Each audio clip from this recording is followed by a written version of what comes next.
Global innovation index 2025 की report आई है और इसमें इंडिया को 38th रैंक मिली है।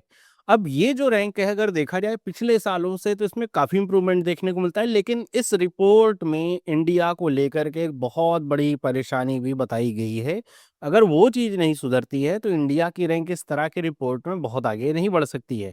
ये जो रिपोर्ट है इसको world intellectual property organization WIPO के द्वारा हर साल निकाला जाता है और इस रिपोर्ट के आधार पे जो गवर्नमेंट्स होती हैं, पॉलिसी मेकर्स होते हैं, उस रिपोर्ट का यूज़ करते हैं और ये देखते हैं कि अगर उन्हें आगे बढ़ना है इनोवेशन में तो उन्हें कहाँ पे सुधार करने की ज़रूरत है। तो इसको हम पूरा डिटेल में समझते हैं कि आखिर इस रिपोर्ट में क्या-क्या बातें कही गई हैं, टॉप 5 कंट्रीज़ कौन-सी हैं, इंडिया की रैंक में कितना इम्प्रूवमेंट हुआ है, चैलेंजेस क्या हैं, सारी चीज़ें। तो अगर हम सबसे पहले बात करें कि ये ग्लोबल इनोवेशन इंडेक्स GII है क्या? तो जीआईआई इवैल्यूएट करता है जो कंट्रीज़ हैं उनको और उसमें लगभग 80 इंडिकेटर्स होते हैं जिसके आधार पे रैंकिंग जो है वो डिसाइड होती है। अगर हम इसके 2 मेन कैटेगरीज़ में इसको बाँटें, तो एक इसका कैटेगरी होता है जिसको आप कह सकते हैं इनोवेशन इनपुट्स, जिसमें टोटल 5 पिलर्स होते हैं। मतलब ये जो कैटेगरी है ये मेज़र करती है कि कोई देश अपने यहाँ पे इनोवेशन को बढ़ाने के लिए आखिर क्या इन्वेस्ट कर रहा है, मतलब वो क्या इनपुट दे रहा है। इसमें आते हैं institutions, human capital and research, infrastructure, market sophistication और बिजनेस सोफिस्टिकेशन। तो इन 5 पिलर के आधार पर डिसाइड होता है कि भाई देश कितना प्रयास कर रहा है अपने यहाँ इनोवेशन को बूस्ट करने के लिए। और दूसरा जो इसका कैटेगरी है वो होता है इनोवेशन आउटपुट। आप इनपुट तो बहुत दे रहे हैं, लेकिन क्या उसके एक्चुअल रिजल्ट्स निकल रहे हैं? आपके यहाँ जो इनोवेशंस हो रहे हैं, उसको 2 पिलर्स में देखा जाता है, नॉलेज एंड टेक्नोलॉजी आउटपुट कि जो आपने इनोवेशन किया उसका नॉलेज या टेक्नोलॉजी आउटपुट क्या निकला और उसका दूसरा क्रिएटिव आउटपुट क्या निकला है। आप बहुत इनोवेशन करिए लेकिन उसका कुछ मीनिंगफुल आउटपुट ना निकले तो उसका कोई मतलब नहीं है। तो यहाँ पे इसीलिए इसको 2 पिलर्स में देखा जाता है, 2 कह सकते हैं कैटेगरीज़ में देखा जाता है, इनोवेशन इनपुट और आउटपुट।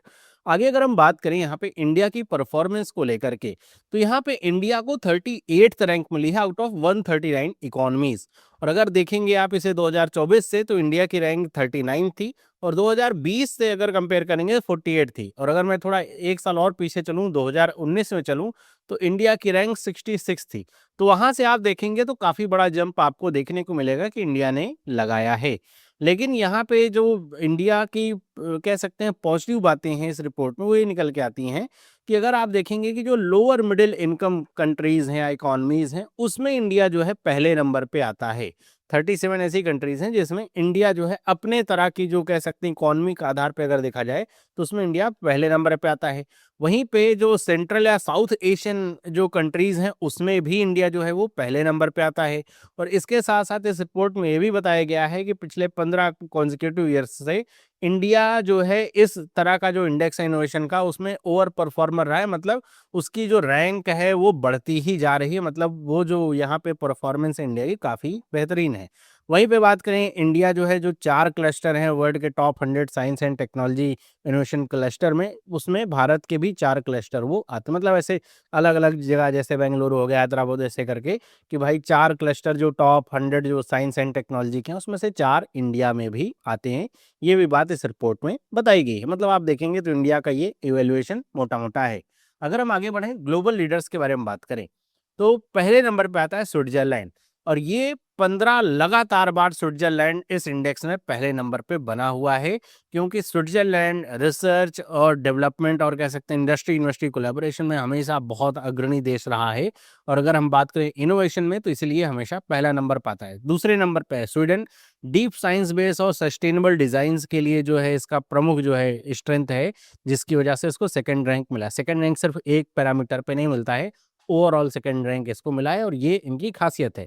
तीसरे नंबर पे आता है यूनाइटेड स्टेट्स जो कि लीडिंग यूनिवर्सिटीज़ और जो वेंचर कैपिटल स्ट्रेंथ है वहाँ पे बहुत स्ट्रॉन्ग है। साउथ कोरिया है चौथे नंबर पे हाई टेक मैन्युफैक्चरिंग और पेटेंट्स के लिए। सिंगापुर आता है 5वें नंबर पे। आप सोचिए अगर पूछा जाए एशिया की कौन-सी कंट्री है पहले नंबर पे, तो आती है सिंगापुर। ये जो है ज़्यादातर जो इंडिकेटर्स हैं वहाँ पे पहले नंबर पे है और ये जो इनोवेशन इनपुट्स हैं इसमें बहुत ज़्यादा एक्सेल ये करता है सिंगापुर।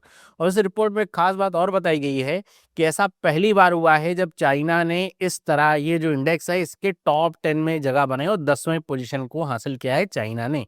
तो आप अगर चाइना से भी कंपेयर करेंगे तो भारत अभी जो है 28 पोजीशन क्या है पीछे है। और यहाँ पे अब अगर जब हम आगे बढ़ेंगे तो खेल बहुत ही ज़्यादा टफ हो जाता है। मतलब इस इंडेक्स में आप फर्स्ट, सेकंड, थर्ड, फोर्थ या टॉप 10 में हैं, फिर एक-एक रैंक ऊपर बढ़ना बहुत टफ होता है, क्योंकि फिर वहाँ पे लड़ाई घोड़ों की है, गधों की नहीं रह जाती है।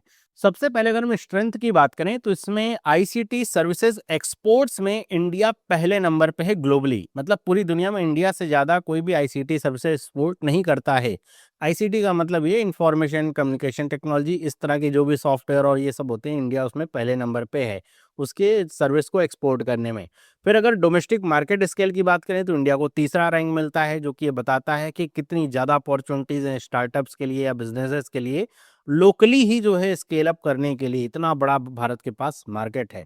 फिर वेंचर कैपिटल में इंडिया को चौथा रैंक मिलता है। मतलब ये बताता है ग्लोबली, मतलब चौथा रैंक ये है कि हमारे यहाँ पे जो वीसी डील काउंट्स हैं वो कितनी ज़्यादा होती हैं। मतलब अगर आप स्टार्टअप करना चाहते हैं तो आपको जो इन्वेस्टमेंट है वो आपको मिल जाती है आसानी से। फिर नॉलेज और टेक्नोलॉजी आउटपुट में ध्यान रखिएगा, आउटपुट में 22nd रैंक है। मतलब हमारे यहाँ जो भी R&D होता है या जो भी इनपुट दिया जाता है उसका आउटपुट भी निकल के आ रहा है, उसमें भारत को 22nd रैंक मिली हुई है। वहीं पे अगर बात करें एरिया ऑफ वीकनेस की, तो बिजनेस सोफिस्टिकेशन में इंडिया को 64th रैंक मिली है ग्लोबली, जो कि क्या बताता है कि लिमिटेड या फर्म लेवल पे जो R&D है और जो इंडस्ट्री और एकेडमिया के बीच का लिंकेज है वो काफ़ी ज़्यादा वीक है। फिर इंफ्रास्ट्रक्चर में भी भारत को 61st रैंक मिली हुई है। मतलब हम डिजिटली तो काफ़ी अच्छा कर रहे हैं, लेकिन जो जब फिजिकल इंफ्रास्ट्रक्चर की बात आती है, सस्टेनेबल एनर्जी सिस्टम्स की बात आती है, तो वहाँ पर भारत में इन्वेस्टमेंट की कमी है और वहाँ पर होने की वजह से भारत इसमें पीछे चल रहा है। फिर इंस्टीट्यूशंस की बात करें तो यहाँ पर भी चैलेंजेस हैं। मतलब अगर देखा जाए इंस्टीट्यूशंस को, तो ये कहा जा रहा है कि जो रेगुलेटरी फ्रेमवर्क्स हैं और जो ब्रॉडर बिजनेस क्लाइमेट है वो यहाँ पे काफ़ी ज़्यादा चैलेंजेस है। मतलब सरकार की तरफ से जो पॉलिसी मेकिंग है कि और ज़्यादा बिजनेस ग्रो हो या फिर और ज़्यादा इनोवेशंस को बढ़ावा मिले, उसमें भारत पिछड़ रहा है और उसमें 58th रैंक भारत को मिली है। मतलब अगर इन रैंकिंग में सुधार किया जाए तो भारत की रैंक और ज़्यादा बेहतर हो सकती है। अगर हम आगे बात करें यहाँ पे कि भारत के लिए जो चैलेंजेस हैं इस रिपोर्ट में क्या बताए गए हैं। भारत के लिए जो सबसे बड़ा चैलेंज जिसकी बात शुरुआत में मैं कर रहा था वो था gross expenditure on research and development, R&D पे लेकर के था कि भारत अपनी जीडीपी का 0.65% से 0.7% जो है वो खर्च कर रहा है। लेकिन अगर आप ग्लोबल लीडर्स को देखें, जैसे यूएसए को देखें 3.5% है, कोरिया 4.9% है। आप देख सकते हैं ऐसे कोरिया अपनी जीडीपी का 4.9% R&D पे खर्च कर रहा है, यूएसए 3.5। जो ग्लोबल एवरेज आप अगर निकालेंगे तो आएगा 2.2%। तो उस लिहाज से आप देखेंगे कि भारत में R&D बहुत ज़्यादा कम हो रहा है या फिर उसके ऊपर जो खर्च है वो नहीं हो रहा है। और जो हो भी रहा है वो ज़्यादा से ज़्यादा जो पब्लिक सेक्टर है या फिर जो गवर्नमेंट फंडिंग है उसके द्वारा हो रहा है। प्राइवेट सेक्टर 30 से 35% ही यहाँ पे खर्च कर रहे हैं R&D के ऊपर। हमारे यहाँ R&D के ऊपर खर्च इतना ज़्यादा प्राइवेट सेक्टर नहीं करता है। ज़्यादातर चीज़ें अगर आप देखेंगे इनोवेशंस को लेकर के तो चाइना से इंपोर्ट कर ली जाती हैं, यहाँ पे ला करके असेंबल कर ली जाती हैं। अपने से आगे आकर के चीज़ों में पैसा डालना, रिसर्च करना, फिर डेवलप करना, उन्हें फिर आगे स्केल करना, इसमें जो प्राइवेट सेक्टर है वो काफ़ी पीछे है। जो कुछ भी यहाँ खर्च हो रहा है, जो गवर्नमेंट के द्वारा खर्च किया जा रहा है, ज़्यादातर 70% तो वही आ रहा है। तो इसमें इंडिया अभी बहुत पीछे, और इसमें अगर इंडिया पीछे रहेगा, जैसे आप देख रहे हैं वर्तमान समय में एआई के क्षेत्र में भारत कितना पीछे हो रखा है। अगर आप देखेंगे यूएसए को, आप चाइना को देखेंगे, उनके पास एक से एक अच्छे-अच्छे मॉडल्स हैं, अलग-अलग फ़ील्ड में और काफ़ी ज़्यादा एडवांस मॉडल हैं। भारत के पास भी मॉडल्स हैं, लेकिन आप अगर कंपेयर करेंगे तो आप कंपेयर नहीं कर पाएँगे उन मॉडल्स की तुलना में। इसलिए भारत बहुत पीछे। अब यहाँ पे डेटा सेंटर जो है लग रहे हैं, लेकिन डेटा सेंटर से भारत का जो एआई सॉवरेंटी है वो इतनी ज़्यादा इम्प्रूव नहीं हो पाएगी। जैसे अभी यूएसए ने क्या किया कि एंथ्रोपिक का मॉडल आया फेबल 5, उसके ऊपर बैन लगा दिया कि कोई भी फॉरेन एंटिटी उसे यूज़ नहीं कर सकती है। इंडिया के पास इस तरह का मॉडल ही नहीं है। तो अगर इस तरह आगे चल कर के यूएसए जो है बैन लगा दे अपने सारे मॉडल्स पे कि यूज़ नहीं किए जा सकते हैं, तो भारत क्या करेगा? है ना? फिर चाइना के ऊपर डिपेंडेंसी बढ़ानी पड़ेगी। फिर चाइना तो कोई ऐसा है नहीं कि हमारा बहुत ही प्यारा साथी है।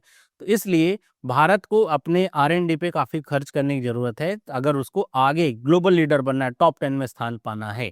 तो वे फॉरवर्ड इसका यही है कि जो प्राइवेट R&D है, वहाँ को इंसेंटिवाइज़ करना होगा। सिर्फ गवर्नमेंट खर्च करे इससे नहीं होगा, बल्कि जो एग्रेसिवली यहाँ पे काम करना पड़ेगा जो प्राइवेट सेक्टर है उसको भी, और उसके लिए गवर्नमेंट प्रयास कर सकती है कि जो R&D में होने वाला खर्च है वहाँ पे कुछ टैक्स इंसेंटिव प्रोवाइड करे, कुछ इस तरह की स्कीम्स लाए कि जो अगर लोन वगैरह की सुविधा है वो अच्छे से मिल पाए। दूसरा है इंडस्ट्री एकेडमी इंटीग्रेशन। ये भी यहाँ पे भारत काफ़ी लैग करता है कि अगर आप देखेंगे कि जो यहाँ पे थ्योरेटिकल एजुकेशन है वो तो मिल जाती है, लेकिन अगर आप पढ़ करके जाएँ कि अच्छा आप इंडस्ट्री में जाएँ काम करें, तो आपको पता चलेगा कि आपने जो पढ़ा है वो तो आउटडेटेड हो चुका है, या फिर जो आप पढ़ रहे हैं उसका जो इस्तेमाल है वो उतना अच्छे तरीके से आप रियल लाइफ में नहीं कर पा रहे हैं। तो अगर जो पढ़ाई हो रही है वो और जो इंडस्ट्री है, कह सकते हैं एकेडमी और इंडस्ट्री, उसके बीच अगर कोलैबोरेटिव प्रोग्राम्स हों, तो ये समझ पाएगा पढ़ने वाला भी कि उसको आगे चल कर के क्या काम करना है, क्या डिमांड्स हैं, किस फील्ड में उसको एक्सेल करना है, वो सारी चीज़ें। फिर यहाँ पे जो डीप टेक फ़ोकस की मैं बात कर रहा था कि आईटी सर्विसेज़ को हम एक्सपोर्ट कर रहे हैं, लेकिन आने वाले समय में जो हमें डीप टेक्स हैं, उनके ऊपर काफ़ी ध्यान देना पड़ेगा। सेमीकंडक्टर्स हो गए, ग्रीन हाइड्रोजन हो गया, मेडिकल टेक्नोलॉजी हो गई, एआई क्षेत्र हो गया। तो अगर आप इसमें नहीं पेनिट्रेट करेंगे, तो आप पीछे रह ही जाएँगे। और आईपी रिजीम जो है, मतलब जो यहाँ पे इंटेलेक्चुअल प्रॉपर्टी है, पेटेंट्स वगैरह हैं, उनके ऊपर भी काफ़ी काम करना पड़ेगा। चाहे जो एमएसएमईज़ हैं, अवेयरनेस उनके प्रति बढ़ानी पड़ेगी, ताकि जो क्रिएटिव आउटपुट्स हैं वो यहाँ पे ज़्यादा बढ़ सकें। तो ये इंडिया के लिए वे फॉरवर्ड है इस रिपोर्ट से। बाकी आपका क्या विचार है, आप मुझे कमेंट करके बताइएगा। आज के इस वीडियो में इतना ही। आप अगर हमें टेलीग्राम पे नहीं फॉलो किए तो आप हमें फॉलो कर सकते हैं टेलीग्राम पे और इंस्टाग्राम पे। और वीडियो अगर आपको इन्फॉर्मेटिव लगे तो इसको लाइक करें। इस तरह की और वीडियोज़ के लिए चैनल को सब्सक्राइब करें। मिलते हैं अगली वीडियो में। सभी लोगों को बाय।